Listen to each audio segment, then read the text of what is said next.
Hello! Good morning mga baby love! Welcome sa aking kusina. Ako ngayon ay nakapagluto na nga ng ampalaya. Ayan mga baby loves ko.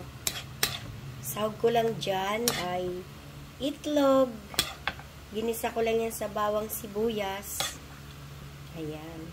Simpleng ulam pero masustansya yan mga baby loves ko. Ayan ang aking ulam ngayon, ampalaya. Gulay lang ang sahog mga baby love. At syempre, bawang sibuyas at may oyster sauce. Yun lang mga baby loves. At meron tayo ditong, syempre papartneran natin yan ng prito na bangus. Ayan mga baby loves. So, ayan. At mayroon din tayo dito, syempre, fruits. Ayan, oh.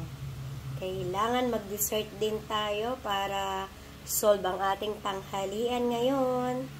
Ayan, diba? May orange, may grapes, at mayroon tayong pipino.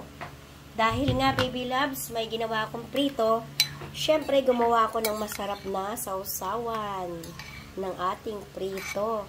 Ayan ang sausawan ng aking daing na bangus mga baby loves. Thank you sa panonood and God bless you all.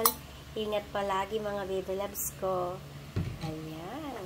Happy lang mga baby loves sa araw-araw ng ating ginagawa. Enjoy lang natin mga baby loves yung paggawa ng reels. Yan. Yan lang mga baby loves. Bye-bye. Salamat.